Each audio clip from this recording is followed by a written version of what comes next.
In the time before empires, when the world was young and magic still clung to the rocks and rivers like morning dew, there lived a girl named Adaeze. She belonged to the Uzoma clan, people who lived in the lush highlands where the clouds brushed the mountaintops. Adaeze was known not for strength or song, but for listening. She heard the stories in the wind's sigh, the gossip of the river over stones, and the low, mournful tales of the ancient baobab trees. But her most curious trait was that she could hear the unspoken words trapped in people's hearts, the fears, the secret wishes, the quiet loves. This was a heavy gift. It filled her with both sorrow and wisdom beyond her years. One evening, after hearing the silent despair of her weary mother, Adaeze climbed to the sacred grove of their ancestor, Niri, the great earth shaper. She poured out her heart. "Great One, how can I carry these whispers without breaking?" The earth rumbled. A vine, glowing with a soft internal light like captured moonlight, emerged from the soil. It coiled, blossomed, and yielded a single perfect calabash gourd. Its surface was not smooth, but etched with intricate, ever-shifting patterns that told stories of their own. "Take the Gourd of Whispers, child," a voice breathed from the very air. "Speak into it the secret sorrows you hear. Let it carry the weight. But be warned, a vessel that holds sorrow can also brew great medicine or great poison. Guard it with your life and wisdom." Adaeze did as instructed. Whenever a silent burden pressed too heavily, a farmer's fear of drought, a child's hidden shame, a warrior's secret cowardice, she would whisper it into the gourd's opening. The gourd would hum, the patterns on its surface swirling, and the weight would lift from the person's heart, though they never knew why they felt suddenly lighter. The clan flourished in newfound peace. But peace is a tempting target. Beyond the mountains, in the dry, envious lands of the Kaito people, a warlord named Jabulani heard of this magic of lightness. He misunderstood. He believed the gourd stole strength, not sorrow. He envisioned an army free from the burdens of fear and pity, ruthless and unstoppable. Jabulani and his warriors descended on the Uzoma village like a locust storm. In the chaos, he seized the Gourd of Whispers from Adaeze's hut. "Now," he proclaimed to his men, "I will make you invincible."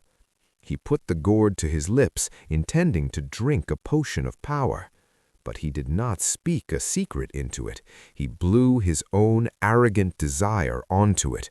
The gourd, designed to transform silent sorrow, recoiled at the violent vocalized greed. It vibrated, turning from ivory to stormy gray. Back in her ransacked village, Adaeze felt a seismic crack in her spirit. She knew the gourd was being corrupted. She had to reclaim it, not with force, but with a deeper understanding. She remembered Nemiri's words, medicine or poison. She followed the raider's trail alone. She found Jabulani's camp at the edge of the great salt flat. He was in a fury, shaking the now silent, dark gourd. "It does nothing," he roared. "Great chief," Adaeze said, stepping from the shadows, her voice calm as a deep lake. "You use it backwards. Its magic is in receiving, not taking. It is a listener, not a commander." Jabulani scoffed, but curiosity stayed his hand. "Show me." Adaeze approached, her heart drumming.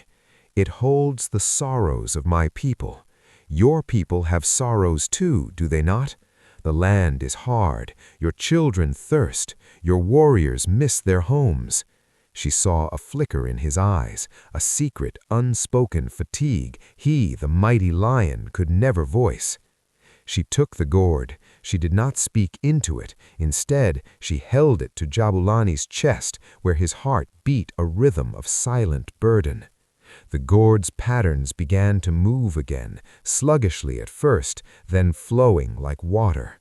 A low, soft melody emanated from it, the sound of a lonely wind over a dry plain, the sigh of a father for his starving children, the weary ache of constant strife. Jabumati staggered. For the first time, he heard his own hidden sorrow, given sound and form. It was not weakness, it was a truth, heavy and real. A tear cut a path through the dust on his cheek. Your strength is not in being free of this, but in carrying it with wisdom, as I have learned to do. In that moment, Jabulani understood. The poison of his greed was neutralized by the medicine of acknowledged truth. He ordered his warriors to stand down. Adaeze did not take the gourd back to her village immediately. She stayed for a moon in the Kaito lands, using the gourd as a bridge. She listened to their whispers and in turn taught them the Uzoma ways of drawing water from deep stones and planting drought-resistant seeds. The gourd's patterns turned golden, etched now with stories from both peoples. When she finally returned home, the gourd was no longer just a vessel for whispers. It had become a gourd of shared breath. Once a year, at the festival of the new moon, the Uzoma and Kaito leaders would meet. They would speak their deepest fears and hopes for their people into the gourd. Then they would swap and listen to the others' recorded whispers. Understanding grew where suspicion once lived. And Adaeze? Her gift remained, but the crushing weight was gone. She became the first Sesa, the keeper of shared breath. She taught that the most powerful magic is not in stealing, shouting, or hiding, but in the courageous act of listening, truly listening to the heart's quietest whisper, and having the wisdom to share its weight.